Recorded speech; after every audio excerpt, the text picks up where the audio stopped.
Hey, this is Fumi from Black Woman Moving On, and this video is going to be about dealing with racism and sexism in the workplace. There was recently a shooting with a guy who allegedly was experiencing racism and prejudice at work, and that motivated him to supposedly murder a journalist or some woman and her cameraman, but I'm not going to focus on that. I'm going to focus on what I can tell you ladies so that you can not have to get to that point where you're that stressed out. So when it comes to dealing with racism at work, and I dealt with, it was weird because I was only an intern and I dealt with prejudice and all kinds of stuff. I wasn't even like a threat because I wasn't permanent. But anyway, when it comes to racism at work, never react to it. And you're like, you're going to feel like, of course you're the victim. You're the one being transgressed. But they want to get a rise out of you, especially if you're a black woman, which most of my subscribers are. They want to provoke you, to humiliate you, to justify their racist, because if they are being prejudiced and racist, they are talking about you behind your back. Believe me, they are. Whether or not you know about it is one thing, but they are saying prejudiced, racist things about you and other people like you. So you never ever want to react. The best thing to do in that moment is to clearly tell them their behavior is racist or offensive, and then leave the area. Before you leave the area, you need to make sure that you have some things. You need to make like a mental note. So you need to take note of any witnesses there. Anybody who was there when they're treating you a certain way. Okay, so you're going to create a log. I want you to create a log, and you're going to take a note. Who was there? What time is it? What's the date? So when you leave the situation, when you leave, you don't sit there and just take stuff. You leave. You leave. You tell them what they're doing is racist, prejudice, and that it's not going to be tolerated, and that you're going to report them. And then you go to your desk. Don't go straight to HR. Go to your desk first. Close your door, lock your door, if you have one, and type up everything because you want it to be fresh. Don't tell anybody what happened. Don't vent. Type up everything. Don't use profanity. Don't make character assassination. Just say exactly what happened. Write down the date, the location, the witnesses, and verbatim, like what was said, what was done.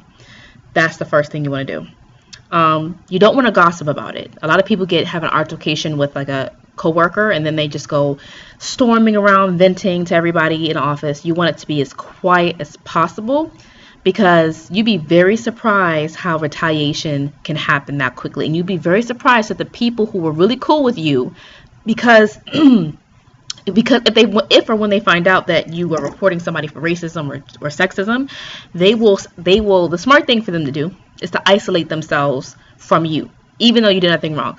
A lot of them will isolate themselves from you. Period. So you don't want to gossip, because if you can, it would be best to make sure that nobody even knows it happened except for HR and the higher ups. So yeah, you don't want to be isolated.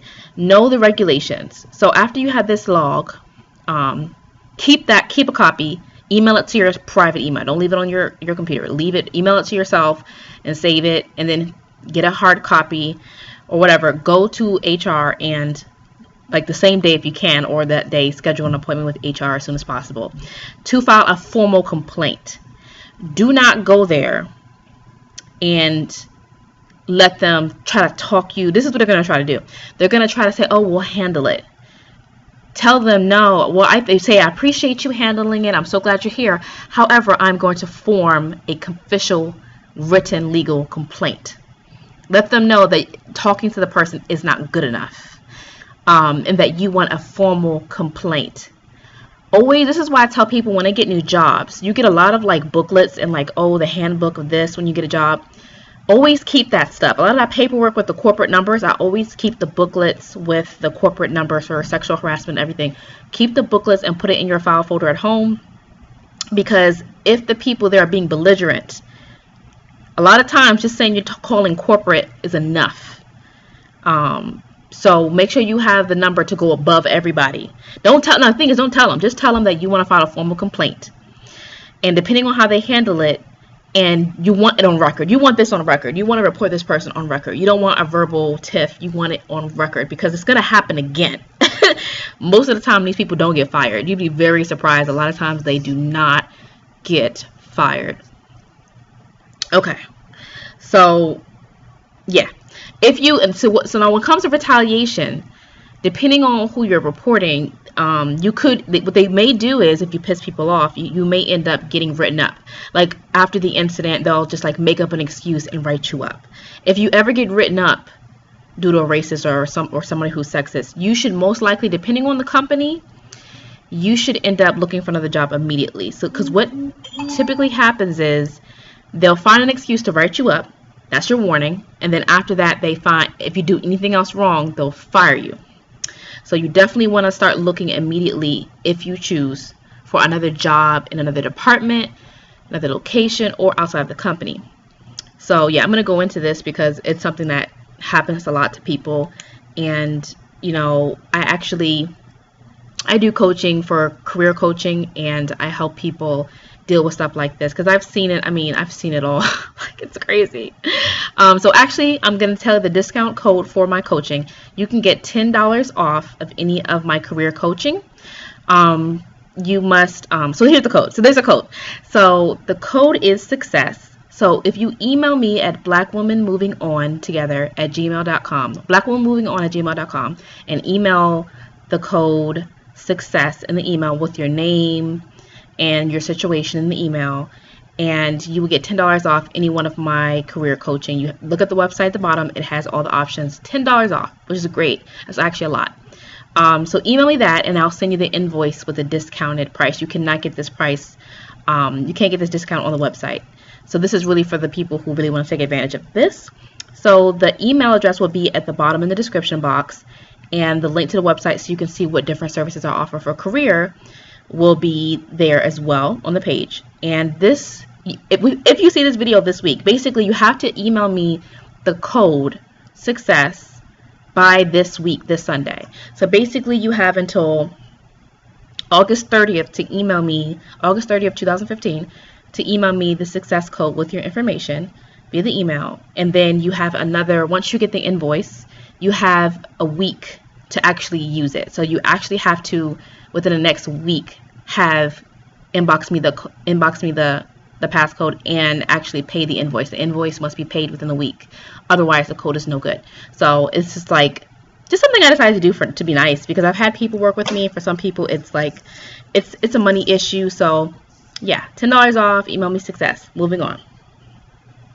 Okay. One of the biggest mistakes that people make when they get jobs, especially women, black women, because women are so social, they focus on the wrong people when it comes to ass kissing and schmoozing. And a lot of people like, oh, and this is another thing I'm going to debunk for you ladies. Like, oh, I don't kiss anybody's ass. Da, da, da, da. You should. You should. And you're going to be like, what? And not everybody. Your managers. The most important people you need to be worried about are your managers and your managers' managers, and being in good with HR. HR and your managers' managers. When you do something great for other people, your manager needs to see it. That is who you need to worry about schmoozing with. I'm not saying don't be social, don't be friendly, and don't get allies in your coworkers, but at the end of the day, they're your competition. It doesn't matter how nice they are. It doesn't matter. They are your competition. When you go to work, you're competing with everybody else to move up. That is point blank what it is. Even if you do team stuff, they're still your competition, and the only person you need to impress is your manager or those above your manager, because sometimes somebody above your manager can like you and move you up even if your manager hating on you. So, and another thing that I've heard, especially for black American women, African women and women of other races, they ass kiss. We tend to have this like no ass kissing thing in our culture. We don't kiss nobody's ass. Nobody's above me. Yes, they are. They are above you because they can fire you. And I would consider ass kissing. Look around. Whatever people are doing, you need to do it. And honestly, like I said, I see so many people get ahead because of ass kissing. They say ass kissing doesn't get anywhere. You don't get anywhere. You can get it by moving up and working hard. No, you don't. In the real world, you do not automatically move up in society because you work hard. Ass kissers move up a lot of times quicker than you, and they get more benefits than you, and they do more stuff that you can't. So I would consider, you don't have to tell people you be kissing ass. You don't have to do it in the same way somebody else does it. But I would suggest you start learning from people, because they may only have to ass kiss for a year, and then they are set for life. So it's like, honestly, a lot of stuff that we have in our community, a lot of things like don't being fake, no ass kissing, that stuff is, that's why you're behind. That's why you're failing, because everybody else is doing the opposite. So I'm gonna tell you, ladies, to make your own version of ass kissing. Make your own version of it that works for you. Don't tell anybody what you're doing. Who cares what people think? Because when you get that promotion, when you get those recommendations, I'm talking too fast. When you get those recommendations and you can leave the company and then you're the boss, it doesn't matter. So ass kissing and all that, being fake, oh, ass kissing, no, you better do that, because that's why you're not behind. That's why you're behind, because everybody else is ass kissing, and the smart people do it in private. But publicly, hey, I mean, haters gonna hate, because when you're at work, if you don't work for yourself, oh well. So just a food for thought, because I've seen it and it works and it gets you far. You get very far. You do. Okay, so yeah, when it comes to, oh, this is another thing.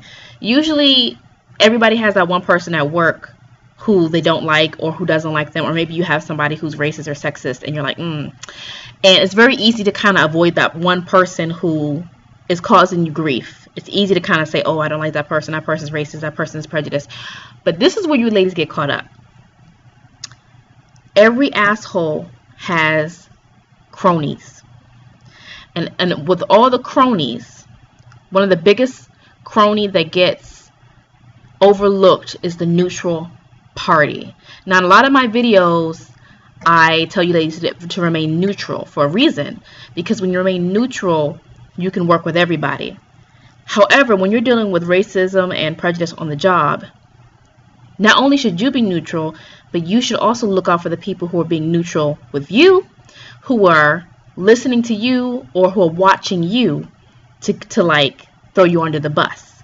Because smart neutral people like me and you, we can find we can figure out if somebody is a loudmouth or aggressive or racist or prejudiced. We can get like a bigot, black or white.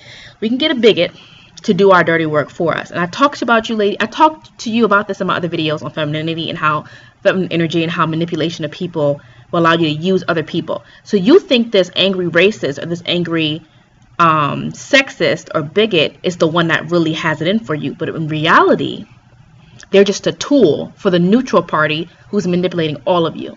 So they use the bigot to take the fall to get rid of you or to get you distracted. So be very wary. When it comes to the biggest people to watch out for are the people who get along with everybody. The people who get along with everybody, or the neutral people, are the people really pulling the strings, and the people who really don't like you. So you get rid of the bigot.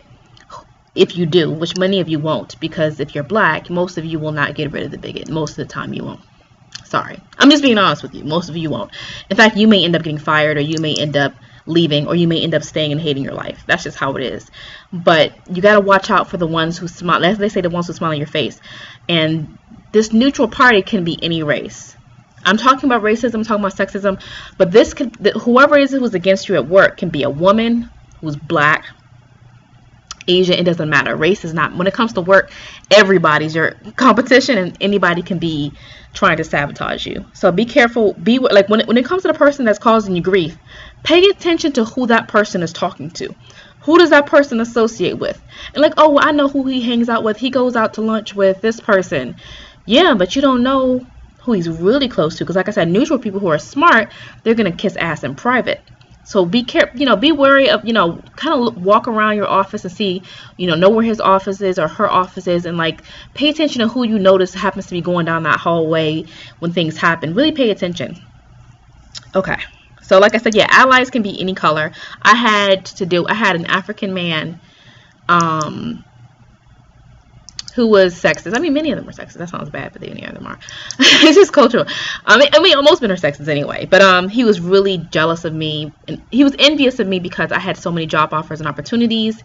And he was cordial with me, but I didn't know this guy. He was just some guy in the office that I talked to at the time, and he tried to like bully me into telling him about job opportunities that I was currently interviewing for. So I was going to interviews with jobs, and he's my competition, and he actually approached me at my desk and asked me to tell him where I was applying for jobs so that I could give him the information so that he can compete with me. Knowing that he had a background in engineering that was better than mine, why the hell would I tell him where I'm applying so he can most likely get the job due to sexism or plain experience? I told him I wasn't going to tell him. I said, I'll tell you the places when I got a job for myself. I told him, then I'll tell you once I've gotten what I need first. But I'm not going to tell you while I'm actually trying to get it, because we're competitors. And I told him straight up, we're competitors. You're my competition. I would never tell you anything until after I've made it. And then I'll help you after I've made it. He, in front of my boss was an Indian woman who I'd always gotten along with. And he proceeded to yell at me, insult me, call me a horrible person. He got up all in my personal space, stood up. He didn't even stand up. He literally took his chair from his desk, sat right next to me while I was at my desk, and was trying to look through my personal emails to see what jobs I was applying to, and started yelling at me. He was basically being abusive. And the Indian woman my manager, we were in college, sat there and watched the whole thing and did nothing. She was right. We didn't have office. We didn't even have cubicles. We just had tables in a big room. She just watched me be harassed. She watched me be insulted and harassed, and she did absolutely nothing.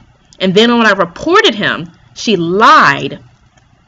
She lied like the little liar that she is, pathetic piece of crap that she is. She lied to the manager and pretended like she didn't understand what was going on. How are you sitting right next to somebody, harassing somebody, walking up, sitting next to them, going through their computer, and literally tell somebody? It was just the most ridiculous. I swear I almost slapped the crap out of this woman. Like, if I didn't have class, I swear. Now, mind you, when this guy was harassing me, I just repeatedly told him no, and I closed down my laptop. And he literally was there for 30. I mean, he did not leave. It was not a 5-minute thing. It was like almost 20 minutes. He was standing on my desk trying to look at my stuff, insulting me, calling me a bad person, not a nice person, da da da. And I reported him to the manager above the Indian woman, who was a white male, who, of course, because of sexism, liked the black guy. And oh, he was just joking. No, he was harassing me at work publicly for about 20 good minutes. And the white guy, due to his sexism, because the black guy always would flirt with the Indian woman, and because white guy, sex. I'm telling you, ladies, you'll get a double. You'll get racism. You won't get racism. You'll have black people. You have to deal with sexism from black people, and then you'll have to deal with racial stereotypes and archetypes. You'll have to deal with all that stuff. So the white manager, he didn't take it seriously at all. He was defending the guy, because men, a lot of times when you deal with sexism, ladies, men, everything a man does that is wrong is a joke. This is one thing I want you ladies to get used to. Everything a man does at work is a joke, and you just need to not be so serious. That is what women are being told when they get sexually harassed. And this wasn't even sexual. This had nothing to do with sex. This was basically, and trying to intimidate me because I'm a woman. And so luckily, when I reported it, I went to the HR department within my department. It was a white woman. A lot of you guys ladies have issues with white ladies and white women, but when I told her what happened to me, she immediately recognized the sexism. Immediately. And she immediately understood. White guy, nope. Indian woman, nope. Immediately, the person who was there for me and penalized him. Well, actually, he didn't even get penalized. But she actually believed what I was saying, and she actually immediately clicked what he was doing. And was a white woman. So you can deal with a racist white person here or white woman here, but you can deal with a white woman that recognizes sexism and that will have your back. Now, mind you, in this situation with me, the black guy who did it was not penalized. And I think that's because we were interns. I thought he should have been penalized because it was not a joke. It wasn't like a laughing matter. There was no laughing. There was no jokes. It was I take work very seriously. I take internships very seriously. And he basically harassed the shit out of me for about 15. He literally got, so I was pissed off. And she handled it well. The white lady handled it well. And I was like, I gotta go. It was crazy because I ended up getting a federal government internship after that. I ended up leaving this internship. And I was happy there. I was so happy there. And then a career fair happened literally the week up. Right after he did that to me, there was a career fair. And normally when I went to the career fair, I wasn't looking for an internship. I was looking for like a real job because I already had an internship. But I was so unhappy after I was traumatized after dealing with that when I went to the job fair, I actually applied for a government internship, even though I already had one, because I was ready to leave. I was like, I'm leaving. I didn't say anything to them. I just was quiet. I went to the job fair, went up to this lady. She loved me, another white lady, a Russian woman. bonded with her, and I got an offer for another internship with the federal government 2 days later. And so I took a couple days off. I came back, and you know that dumbass guy had the nerve to fake apology thing that people do days after. like they do something wrong, and then when they get penalized for it, days after they apologize to you. And then, you know, he actually came up to me and he said, you know, I want to talk to you about something. I actually told him I have no interest in ever talking to you again. He was one of those aggressive African men who don't know like how to say, like, oh, African man, my husband's African, but he's like that now when we're married, but he wasn't like that before. Like, they don't take no for an answer. They don't respect women. They don't respect women's boundaries, because a lot of their cultures are sexist and patriarchal, even more so than American men, to be honest. And the guy was like, oh, I want to talk to you. I was like, oh, I trust me. I was still there. I was like, I want nothing to do with this guy. I said, I have no interest in talking to you. Don't say anything to me. So after I said that, I turned around to do my work. He literally walked up, sat right next to me again, and proceeded to kind of force an apology on me in the most aggressive, disgusting way I've ever, like, it was crazy. Yeah, just thinking about it, I should have reported him to the university. But I was so happy about getting this government internship. That was so much better than that stupid, measly campus internship that I was just so happy. Like, ugh. So that showed me that I definitely couldn't stay there. That guy, like, he was going to force an apology that was half-assed and forced out of his throat. It was just disgusting. They invited, you know, do you want to go to lunch? She's like, oh, Fumi, you want to go to lunch? And with everybody, I said no. I stayed back in my seat. And the day that he came up to me, he tried to once again act aggressive and have no respect or boundaries. I literally sat at my desk. Like, this guy literally just came up to me, approached me again, because he wasn't punished. When you don't punish sexists and racists, they always come back to harass you again. You do, and your work environment will not be comfortable. You will not be able to focus, ladies. You won't. So you know what I did? I typed up my letter of resignation, printed it out, had a private meeting that day, and then that was my last day. And before I left that day, I was sure to loudly announce that I'd already been offered a federal government internship, and everybody was happy and envious as hell. And I waved goodbye, added the people I liked on LinkedIn, and I moved the F on. And it was great. But that was just an internship. So like I'm telling you, ladies, sexism and racism, it's going to happen. And sometimes you just need to leave, because these people will not be punished. They won't. Now, there's more advice I could give you, ladies. There's more. Oh, yeah, I have my notes. There's more advice I can give you, ladies. But I'm just going to wrap it up in the next minute or so, because it's long. If you want to know any more tips, then yeah, definitely use the code. Once again, the code is success. Email us at blackwomanmovingon@gmail.com with your name, which career service you want a discount, a $10 discount on. Check the link below. And you have to use it within a week. You have to pay the invoice and everything within a week, and we can book the session. But yeah, just thinking about that, it's crazy, because it's like, I've dealt with racism, I've dealt with sexism from all races. It's not just white people. You think, oh, black, white. No, it's not. Like, a lot of, no. I've had mostly white females be racist, and mostly white males be allies. But then I had that one time this recently happened like a year ago, where white men overlooked the sexism, the Indian woman overlooked the sexism, and the white woman totally recognized sexism and was there, despite the fact that I was a black woman.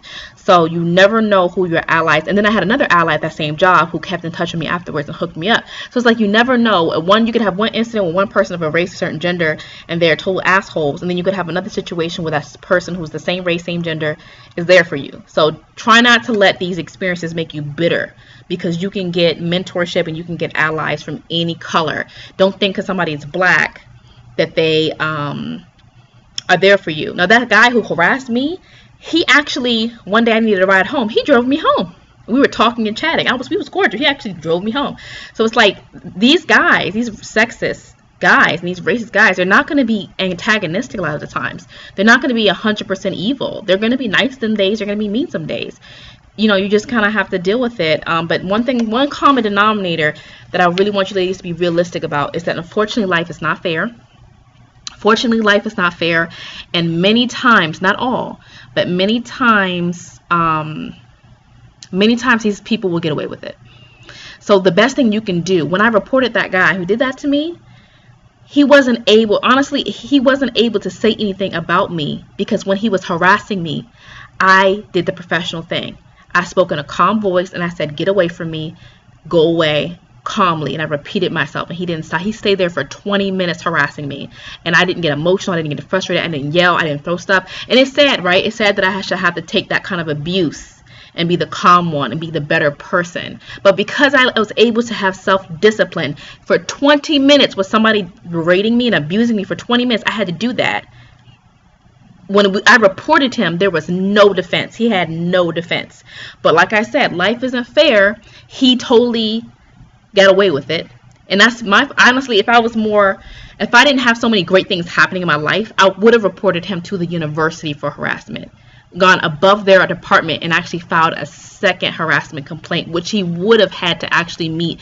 He could have actually had to, it could have threatened his ability to graduate from college. I could have taken it there, but it was an internship and I got in a better career. So it's ironic, right? Here this guy is bullying me to figure out where I'm getting opportunities. And then because of his assholishness, I go out on a limb and apply for something I normally never would have applied for. And next, I'm walking into the federal government after a 5-10 minute conversation at a career fair.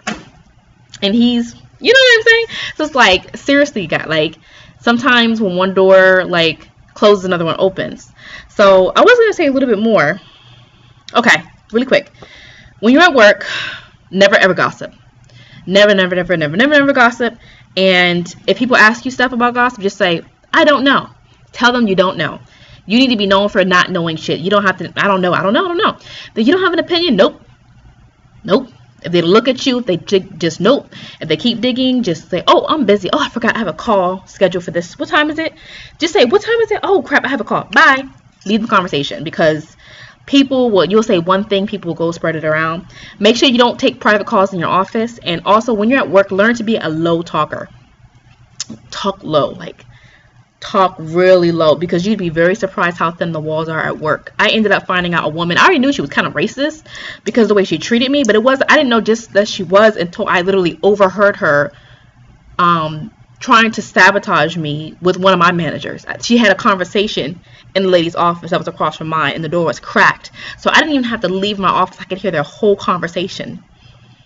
Yeah, so become a low talker, and if possible, if it's private, people don't need to know. What I do is I go to the bathroom. I go to a floor where nobody is, and I go in the bathroom all the way up there, that empty bathroom nobody goes to, or go to a handicapped bathroom where there's nobody else in there, and then I quietly make my phone calls from my cell phone.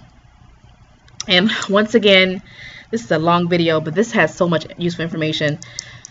Most of the time, as a black woman, you're going to lose when it comes to dealing with racists and sexists. Not all the time, but most of the time. This is why a lot of people are taking stuff to social media, because a lot of times they're using public shame and community accountability, which is a good thing, but it's not always worth the price. I wouldn't really want my name out there on the internet associated with sexism or racism or all that, or any kind of lawsuit, because other sexists and racists won't want to hire you because they're like, okay, we treat her this way.